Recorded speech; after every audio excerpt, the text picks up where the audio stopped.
first padded practice. Just kind of want to get your first impressions on how things went out there today and just kind of the tempo of everything. I thought the tempo was good. I thought guys were competing hard. I heard some pad smacking. But, until you go back and look at all the film, it's really tough to give you a too detailed of account of how it went. Rob Domofsky. Hi, Matt. A couple things. What kept Corey out, and then what happened with Adams, Zadarius, and Bakhtiari? You guys know I'm not going to give you any of that info right now, right? Right, Rob? I wasn't sure what the policy was this year, Matt. So, no, those guys that we held out, just precautionary. There's nothing major there, and then I haven't heard on any of the other guys. Tom Silverstein. Hey, Matt. Can you Tom. hear me? I got you, Tom. Good. A couple of interceptions in the 11-on-11. I think one today and one the other day with Aaron and Devontae. Are you those things where you're working on something new, or just in the flow of things where there's miscommunication? How does that have to do with anything you're putting in? No, those things happens every now and again, and I think there was a little bit of a miscommunication on one of those, but nothing that I'm very concerned about. Jason Wilde. Hey, Matt. You obviously had Elton get some work at center. I know when he was coming out in the draft, there were some folks that thought maybe he could play that position. Just what kind of flexibility does he give you for a kid that last year, wasn't even a starter on opening day? Now you're able to even throw him in there when you don't have Corey. Yeah, no, that's a great luxury. There's nothing that I don't think he can play. He's played it all in college, and certainly anytime you have a guy with that type of versatility, it definitely adds an element to that room and to your roster. Mike Spofford. Yeah, Matt, along those same lines, we saw Lucas Patrick obviously step in for Corey there as well. Just how valuable is a backup guy like that with what he did last year and what he can do going forward? Yeah, Lucas did a great job every time he was called upon. I think, again, he's another versatile guy. We feel comfortable with him, whether it's at the center position or at either guard spot. Aaron Nagler. Coach, yesterday you mentioned Jordan swimming, rookie QB, that's to be expected. Is one of the traits like trying to be too perfect? It seems like you can really see him thinking out there. Yeah, I think that's, again, especially without the opportunity to go through OTAs, and that's never an excuse. That's just that was just the circumstances dealt this year, and we're trying to feed him as much as he can handle and get him up to speed as quickly as possible. Tom Silverstein. Hey, Matt, what did you think of the run game today for the first day in pads, and specifically or particularly the cutback lanes that you had today?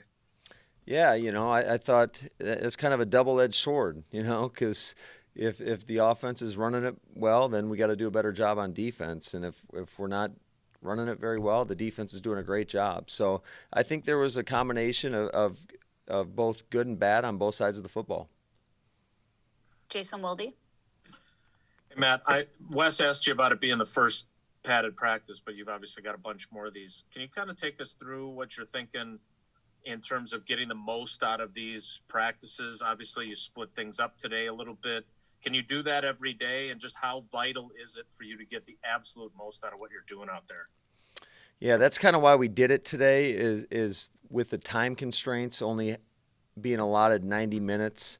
And I know we are right up against the clock right there. So we did some two-spot to try to maximize those opportunities. Tomorrow we'll kind of cut back a little bit in terms of just the intensity level. We're still going to have 2 live periods, but then we're going to jog through the back half of the practice similarly to how we operate on a typical in-season Friday, just, to try to limit some of the wear and tear on our guys going 4 days in a row.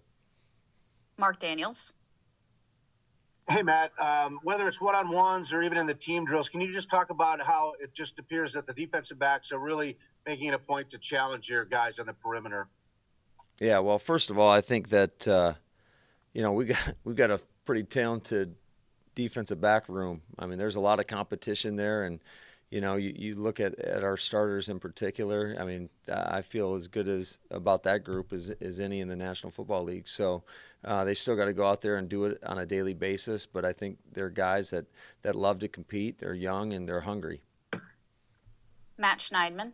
Yeah, I was going to ask something similar. How fine of a line is it with your DBs? I mean, I think Adrian Amos is the oldest one. He's only 27, with trying to get them to make plays and earn those spots, but also not trying to jump too much. Are you talking about jump? Yeah, just like be too eager to make plays. I think you talked about it with Vernon Scott the other day, just stuff like that.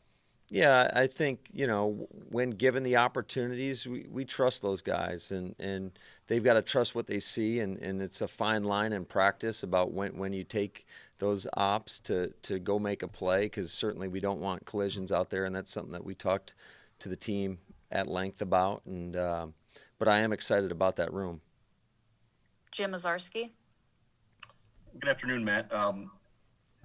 Curious how, just from your vantage point, what you thought the drops looked like for, a Tim Williams, a Jonathan Garvin, some of your middle of the field guys who either had to fill in, with some reps, and just even in general, that sort of that coverage back there. Yeah, I think those guys are doing a nice job thus far. Again, we're 3 practices in, so I'm going to try to temper those expectations and just hope that they get better each and every day. But, I think those guys, certainly when you can have outside linebackers that can then drop into coverage, that adds an element to your defense. Jason Wilde. Matt, you talk so much about competition, and obviously there's competition at that inside linebacker spot next to Christian.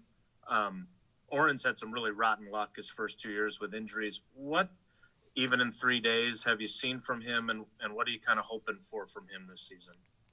We've got high expectations for him and everybody else in that room, but I really think he's got a better understanding of what we're trying to get accomplished, and now it's up to him to put it all together, to go out and to compete each and every day and put it on the practice tape so it can transition over to game day.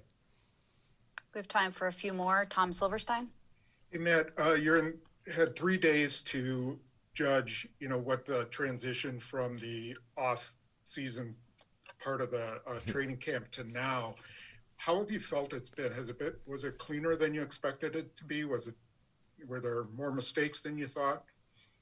I didn't quite know what to expect kind of going into this thing, but the one thing I can tell you that I'm really pleased with is just the energy level of the guys. The guys are into it, and it's been great to have them back in the building. I think they're competing at a high level, and, we just got to put, good days and build upon it each and every day and making sure we're getting better and better and better for week 1.